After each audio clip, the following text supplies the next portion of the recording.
सुभाष की mummy papa बहनें सब चाहते थे कि सुभाष की शादी किसी पढ़ी लिखी खूबसूरत और मॉडर्न सी लड़की से हो। सुभाष अच्छा लड़का था, पढ़ा लिखा सॉफ्टवेयर इंजीनियर था। उसके मम्मी पापा ने सुभाष के लिए काफी रिश्ते देखे थे, हर बार रिजेक्ट कर देते।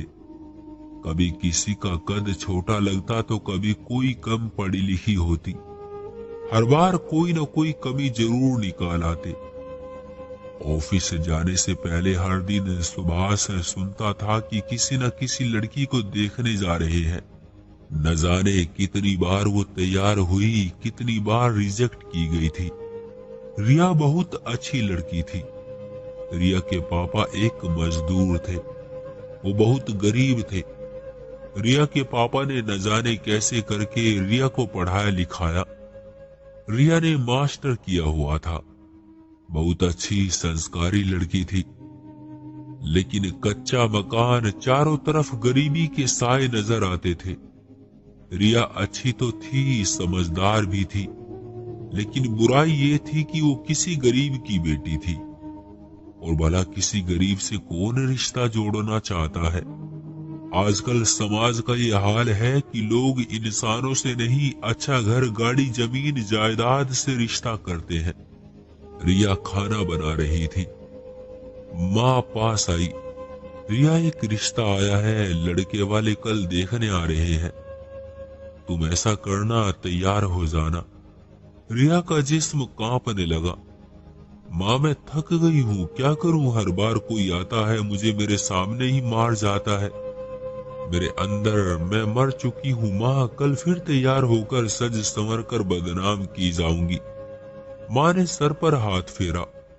मेरी बच्ची, हर काम में ऊपर वाले की मर्जी होती है, तुम रोना बंद करो। चाय की पतीली चूल्हे पर चढ़ाई हुई थी। वो सोच रही थी, न जाने कौन आएगा, इतना सजना संवरना, फिर मुझे चलने को कहा जाएगा, फिर मुझे बोलने को कहा जाएगा, मुझे भेड़ बकरी की तरह परखा जाएगा, मुझसे नौकरानी की तरह खाने के बारे में पूछा जाएगा। मेरी सारी अच्छाई के बावजूद फिर दहेज मांगेंगे, मेरे पापा से डिमांड करेंगे। पापा के हाथ पर बने जख्म मैं कैसे दिखाऊं उनको कि मेरे पापा थक गए हैं मजदूरी करते करते। वो नहीं दे सकते बाइक और महंगा फर्नीचर। आंखों में आंसू थे, चाय उबल रही थी। बेटी होना भी कितना मुश्किल होता है ना। माँ कितनी परेशानी होती है मेरे लिए। मैं उन्हें जानबूझकर तो नहीं कहती कि कोई मुझे इस तरह ठुकरा जाए। इतने में अपने प्यारे से हाथों से चाय की देग सी उठाई। माँ ने आवाज दी, बेटी आजा, अब चाय लेकर। पापा लड़के वालों के पास बैठे हुए थे। रिया चाय लेकर गई। लड़का कहाँ था? वो तो 45 साल का एक बूढ़ा था। 2 बार पहले से ही अपनी पत्नियों से तलाक ले चुका था। लड़के वाले मुझे देख कर कहने लगे, हाँ लड़की तो ठीक ही है, बस हम चाहते हैं जल्दी से शादी हो जाए। रिया उस लड़के को देख कर बोली, माँ मैं क्या आप पर बोझ हूँ? माँ ने प्यार से कहा, नहीं मेरी बेटी। रिया बोली, माँ मेरी जिंदगी भर का सवाल है, आप मुझे ऐसे इंसान के साथ क्यों भेज रही है जो पहले से ही 2 औरतों की जिंदगी तबाह कर चुका है। रिया माथे की बिंदियां उतारने लगी। पता नहीं ऊपर वाले ने क्या लिखा है मेरे नसीब में, भला मैंने क्या पाप किया है। बारिश हो रही थी, कच्चा सा मकान था, छत से पानी टपकने लगा। नसीब की हारी हुई बेचारी रिया। मेहमान सब चले गए। बारिश में बैठकर बर्तन धोने लगी। हे ऊपर वाले, मैं बहुत डरती हूँ अपने नसीब से। मुझे कोई अमीर सा इंसान तो नहीं चाहिए, मुझे बस वो 2 वक्त की रोटी खिला सके और मेरी इज्जत करे और मैं उसकी इज्जत करूं। बस भगवान जी मुझे कोई अच्छा हमसफर देना। कुछ दिन गुजरे थे कि एक रिश्ते वाली आई।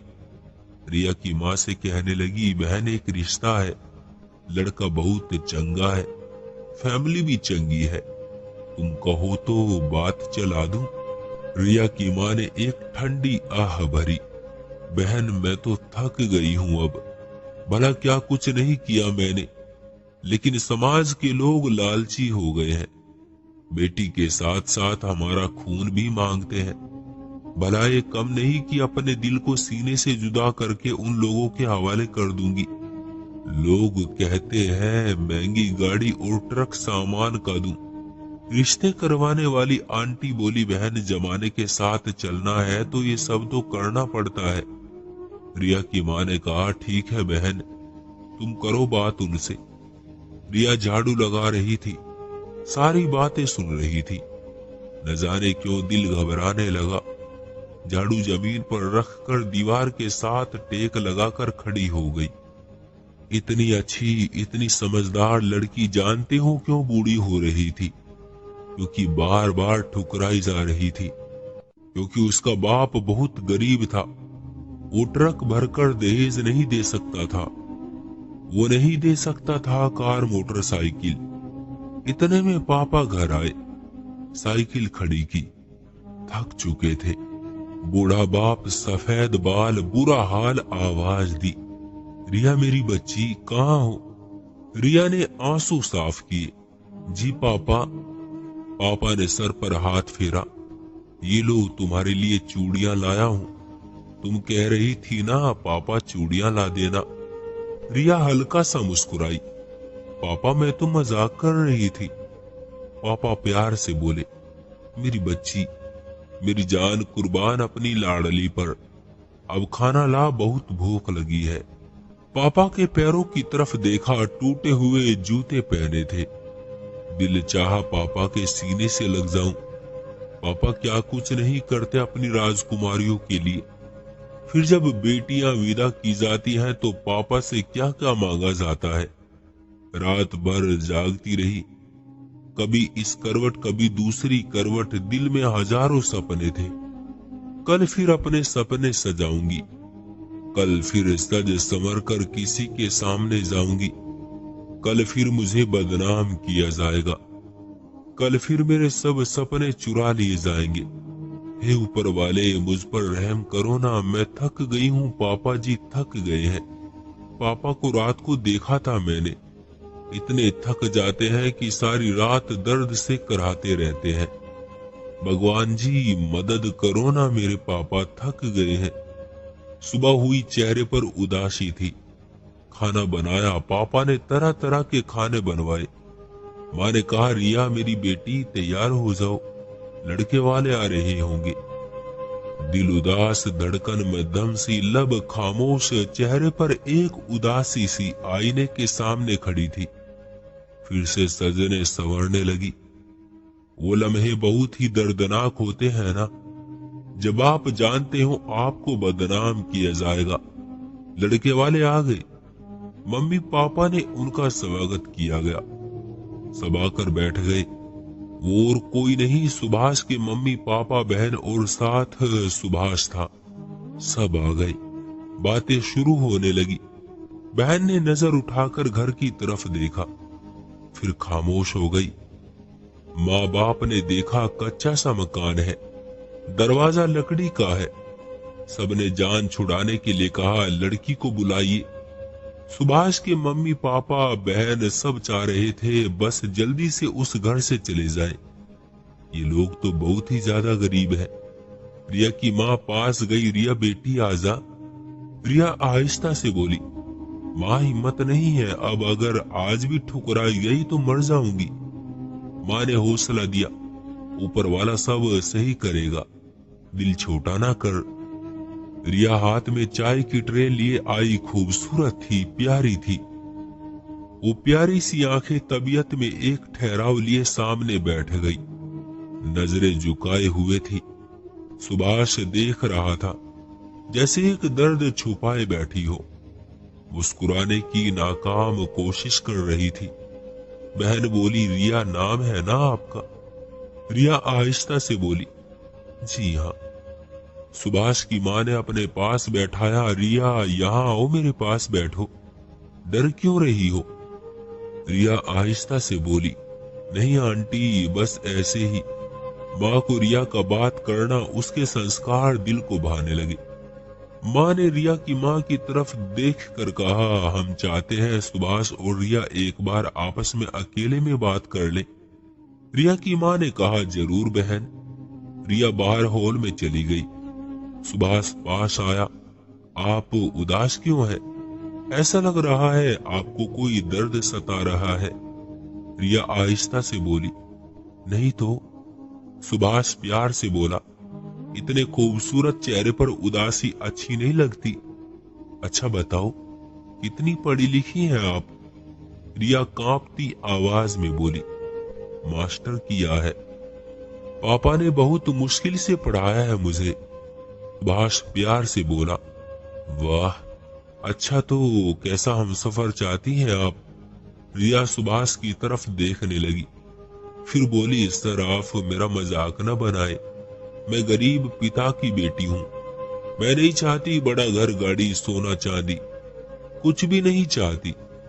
बस एक घर हो छोटा सा और उसमें मेरा हमसफर हो। उस घर में मुझे इज्जत मिले, मुझे बेटी बनाकर रखा जाए। हमसफर मुझे राजकुमारी तो नहीं, बस पत्नी बनाकर मुझे थोड़ा सा प्यार दे। मैं बस इतने में खुश हूँ। सुभाष का दिल जैसे रिया पर फिदा होने लगा। इतनी समझदार, इतनी अच्छी लड़की। सुभाष बोला, अच्छा तो अगर मैं रिश्ता एक्सेप्ट कर लूं तो क्या आपके पापा मुझे एक नई कार और महंगा फर्नीचर साथ कुछ जरूरत का ब्रांडेड सामान देंगे? रिया के चेहरे का रंग पीला पड़ गया। पास रखी कुर्सी पर बैठ गई। सर आप ना मेरे पापा से कहना आपकी बेटी पसंद नहीं आई। मुझ में बहुत सी बुराई बताना मेरे पापा के सामने। सर पापा ने बहुत दर्द देखे हैं। मेरे पापा मजदूरी करते हैं, उनके हाथों में छाले पड़े हैं, टूटा हुआ जूता पहनते हैं। पापा बूढ़े हो चुके हैं। आप मेरे पापा को ये दुख ना देना प्लीज। आप लोग चले जाए। रिया रो रही थी। मैं किसी भी बूढ़े तलाकशुदा से शादी कर लूंगी। मैं थक गई हूँ सर, अब और नहीं सहा जाता। कितनी बदनसीब हूं ना मैं। सर आप मेरे पापा से कहना आपकी बेटी ठीक नहीं है। उनको ये एहसास ना होने देना कि दहेज की वजह से ठुकरा रहे हैं आप लोग। सुभाष मोहब्बत भरी निगाहों से देख रहा था। रिया की तरफ देख कर बोला, अच्छा अपने आंसू साफ कर लो। आप बहुत अच्छी हैं, अपना ख्याल रखना। मैं अब सबके सामने रिश्ते से मना कर दूंगा। रिया के हाथ पांव कांप रहे थे, दिल जोर से धड़क रहा था, पलकें भीगी हुई थी। सबके सामने गए सुभाष रिया की आंखों में देखने लगा। उसकी आंखें हजारों सवाल कर रही थी, शायद के रहम की भीख मांग रही थी। सुभाष मुस्कुराने लगा, अपनी माँ से कहने लगा, माँ आप चाहे तो इसी समय मेरी रिया से शादी करवा दे। रिया की तरफ देख कर बोला, भला कौन नालायक आप जैसी अच्छी लड़की से शादी करने से इनकार कर सकता है। रिया की पलकें भीग गई। मम्मी पापा रिया बहुत अच्छी है। रिया ये सुनकर रोने लगी। रिया की माँ की आंखों से आंसू बहने लगे। सुभाष बोला, माँ क्या हम सिर्फ दहेज की खातिर एक लड़की को ठुकरा जाएंगे? देखो ना रिया की आंखों में कितनी बेबसी है। एक मोटरसाइकिल और कार की फरमाइश क्यों करे? माँ रिया से रिश्ता जोड़ना है हमको, ना के दौलत से। अपने पापा के सामने बैठकर बोला, पापा रिया के पापा से हम कुछ भी नहीं लेंगे। भला ये कम है क्या कि बेटी को पाला पढ़ाया है और फिर हमारे हवाले कर देंगे। सुभाष के माँ ने रिया के सर पर हाथ रखा। आज से तुम मेरी बेटी हो, हमें रिश्ता मंजूर है। रिया के जैसे सारे दर्द मिट गए हों। कुछ दिन बाद शादी हो गई। रिया बहुत खुश थी। सुभाष के साथ सुभाष रिया का हाथ थाम कर बोला, रिया वो लोग जो दहेज के लालच में किसी की बेटी को बदनाम करते हैं ना, वो इंसान नहीं दरिंदे हैं। मुंह फाड़ कर दहेज मांगने से पहले उस बाप की आंखों में गुर्बत और बेबसी का दर्द जरूर देख लिया करे और डरे ऊपर वाले से। किसी की बेटी को दहेज के नाम पर बदनाम करना बहुत बड़ा पाप है, क्योंकि कोई भी धर्म मुंह फाड़ कर दहेज मांगने की इजाजत नहीं देता। प्लीज इस दहेज जैसी मनहूस रस्म को खत्म करें और घर बैठी बूढ़ी होती किसी गरीब की बेटी का हाथ थाम ले। बाप मर जाता है बेटी को पालते पालते, और फिर कुछ दरिंदे लोग दहेज मांग कर उसे इतना कर्जदार कर देते हैं, आखिरी सांस तक वो बेचारा बेटी के दहेज का बोझ उतार नहीं पाता। जरा सोचिए, आप भी तो कहीं किसी बेटी के पिता के कातिल तो नहीं बन रहे। किसी की खुशियां आप दहेज की वजह से एक दर्द भरी चीखों में तो नहीं बदल रहे। क्यों दोस्तों, आपका क्या कहना है इस बारे में? कमेंट करके हमें जरूर बताएं। उम्मीद करता हूँ आपको कहानी पसंद आई होगी। वीडियो को लाइक कर दीजिए और इसी तरह की कहानियां देखने के लिए चैनल को सब्सक्राइब कर लीजिए। साथ में घंटी को ऑल पर कर लीजिए ताकि आने वाली वीडियो आपको तुरंत मिले। मुझे दीजिए अगली वीडियो तक इजाजत। तब तक के लिए धन्यवाद।